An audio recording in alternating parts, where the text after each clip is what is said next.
I'm here with my dog, my teammate. I'm super hyped to have my girl here. Two-time WNBA All-Star, Kelsey Mitchell. What's good with it? What's up, man? 7 years, for different coaches, and a seemingly never-ending playoff drought, Kelsey Mitchell's time with the Indiana Fever has been a tough ride. But in 2024, everything changed. Tell them a little bit about yourself. Oh, me, I'm a Midwestern girl, born and raised in Cincinnati, Ohio. 5'3" kid. It's kind of tough to come out of where I come from because it's so small, and so you get what you get. It's kind of a dense city. It's not as like a Miami or like Atlanta, so you kind of get what you get. And so I grew up hooping through my family. I come from a family dynamic of just sports. My dad was he went to school to play football. Same about my mom at Eastern Kentucky. Okay. And that's how I was brought into this world. Shout out to your parents, though. Shout out to your parents. In a candid interview with teammate Erica Wheeler that has the basketball world talking, Kelsey Mitchell gets real about her journey, the struggles, the triumphs, and the turning point that changed everything for the Fever. She opens up about last season's heartbreak, the thrill of becoming a WNBA All-Star, and her true thoughts on Caitlin Clark and the fans. No filters, no holding back. Ready to hear how one player's arrival reshaped not just the team, but Mitchell's entire mindset? Let's dive in. Basketball was just always a safe haven. I kind of took it from there, just, utilized what I knew about it. And that's how I knew what my lifestyle was, just through hoop. I had friends through hoop. I just, you kind of gain a lifestyle, and the rest was kind of history. Yeah. I look back at it now, I went from Cincinnati and I went up the street to Columbus, to Ohio State University, and I was always a homebody, but I knew I wanted to get out of Cincinnati. That was cleared. And once I became a Buckeye, I kind of chose being a Buckeye.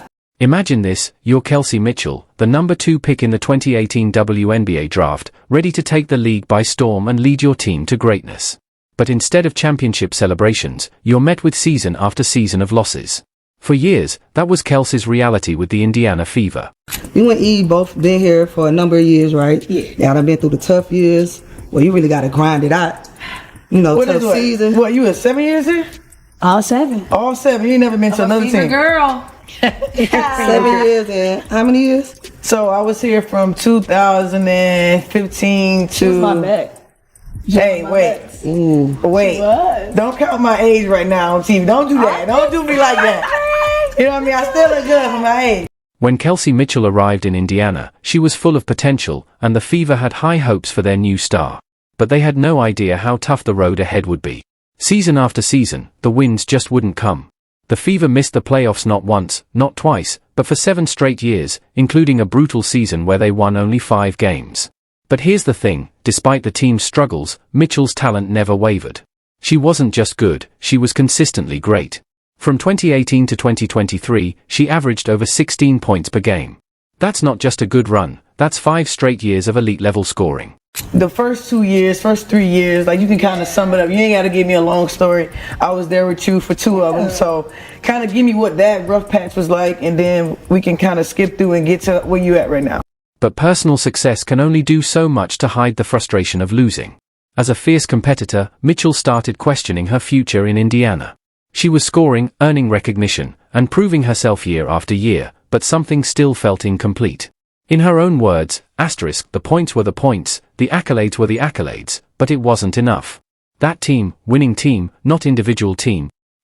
You can feel it, the hunger for something bigger. She didn't just want personal success.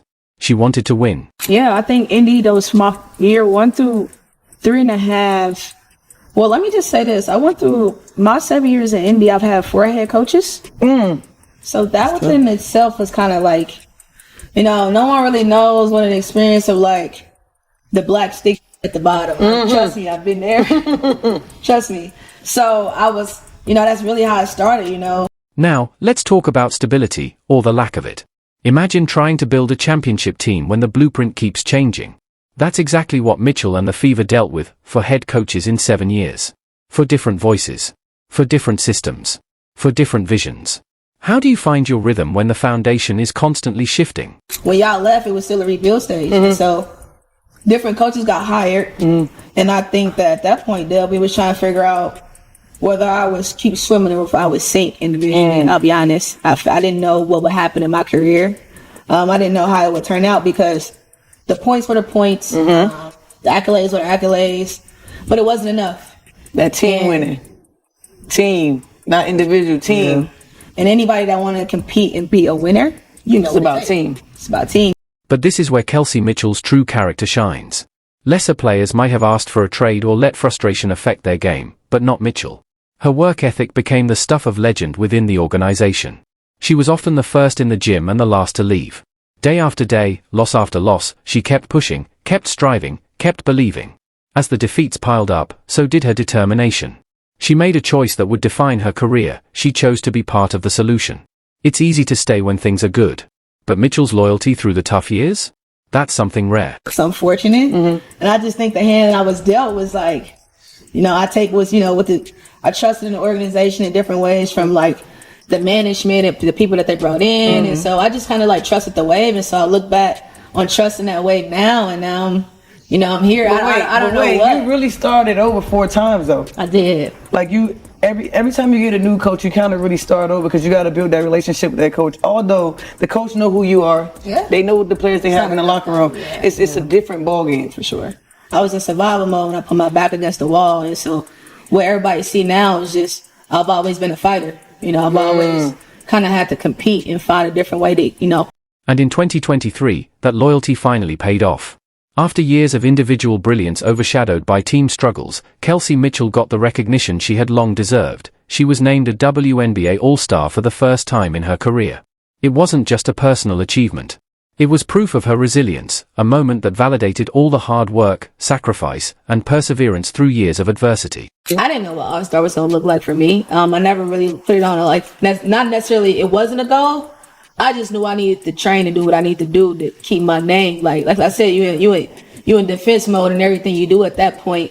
And so when I got the first, and I was like, really? You know, I got a call from the WNBA. You know, you get the call. Bro, but like you wasn't even hype. You was just I'm going to WNBA. I said, what? I'm like, hold on. I'm in the locker room like, yo. Hey, I'm like, what y'all? Hey, I'm like, man, and it's so crazy. Like, I downplayed it. No, so bad. I need you to know. Hello, no. I need you to know you downplayed it so bad. Mitchell admitted that becoming an all-star wasn't something she had fixated on.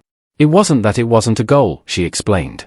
I just knew I needed to train and do what I had to do to keep my name in the conversation. When she finally got the call from the WNBA, her reaction wasn't what you might expect. I wasn't even hyped. I was just like, yeah, I'm going. She recalled being in the locker room, almost in disbelief. I was like, wait, what? Me? It was crazy, I downplayed it so bad. But looking back, she realizes how much that moment meant. I always got my back dirty. Man, there was never a time like that. Hey, that's a good one. I like that. I always got my back dirty. Hold on, let me put that in my pocket like that. I always got my back dirty. Hold on, quote that. I always got my back dirty. I've always had to. And you can kind of relate because, you know, you've had to go to different places and, you know, get a spot. For me, it was about keeping my name, at least, or my game relevant to, you know, enough to have value. Even as she celebrated this personal milestone, Mitchell's focus stayed on the team's success. Reflecting on her journey, she said, you know, it's been a difficult year for me from a standpoint of like personal. You know, I lost my dad 5 or 6 months ago, so that was tough. And I look back on my year now, Dub, and I'm just so grateful to be here again because I never thought, you know, for one, to be doing it without a parent. I think anybody that come from a 2-parent home or know what that's like, or just, you know, lovable parents in general. And, you know, when I lost that, I didn't know what was going to happen. Those words show a player who's never taken the easy path and has fought for every bit of respect she's earned. In the 2024 season, Mitchell reached new heights. She posted career-best numbers, 19.2 points per game, shooting an impressive 46.8% from the field and 40.2% from beyond the arc. These weren't just good numbers, they were superstar numbers. Mitchell was playing the best basketball of her career, and the league started to take notice. But what really happened during the 2024 season? How did it all start with devastation? As Mitchell's star continued to rise, a huge personal loss threatened to take away her passion for the game. The question became, how did she find the strength not only to play but to dominate despite the overwhelming grief? And that's why I miss my dad so much now, because he was the only person that reminded me what that worth was like. And so he was aggressive and hard on me, but it came in a position of now I don't need nobody to tell me. I don't want nobody because what I need is saving, nobody saved me. The 2024 season was meant to be Mitchell's crowning achievement, but just as she was preparing for what would become a career-defining year, tragedy struck. In March, Kelsey lost her father, the man she called her OG best friend. This wasn't just the loss of a parent, it was the loss of her biggest supporter, her toughest critic, and the person who had instilled in her a deep love for basketball. You go through certain things, you know, it hit home, a part of your heart's, you know, broken, and you look back on it, some hours that I put in the gym, I couldn't even calculate them because I felt so much pain and trauma. Like, I felt so much pain. Like, I felt so much, like, I worried about my mom. I worried about how she feel, now that she didn't have a significant other. I worried about my siblings. My brother was overseas. My sister was trying to figure out life outside of her 9-to-5 job, what she wanted to do, and she had got into coaching and relied on my dad for some stuff. And so we all had a piece ripped from us, and we didn't know how it was going to look. Suddenly, the game that had always been her refuge felt impossible. Mitchell found herself at a crossroads, questioning everything she had worked for. In a heart-wrenching confession, she admitted, I didn't know what would happen next. I didn't know if I was going to play this season or how I was supposed to play this season. The weight of her grief was so heavy that she seriously considered walking away from basketball altogether. I look at it now, gang. You know, I look at our lockers and stuff every day. I just be like, dang, I'm here today. Well, so I'll be grateful, man. Man, listen, I'm in there with you, and I'm telling you, man, you're doing a hell of a job. You show up and do your job every day. You know, sometimes I got to get in but that comes with the territory. You know what I mean? Who would I be if I didn't? Yankee does change. Hey, but I'm telling you, man, you're doing a hell of a job. I appreciate you, gang, for sure. But here's where Mitchell's story takes an unexpected turn. In her darkest moment, she found an unexpected lifeline, her teammates. The Fever's locker room came together around their star player, creating a support system that would become crucial in the months ahead. And at the heart of it all was rookie sensation Caitlin Clark. Now, you might be thinking, how could a rookie have such an impact on a veteran player, but that's the power of team sports. Clark's arrival seemed to spark new energy across the entire Fever organization, and Mitchell was no exception.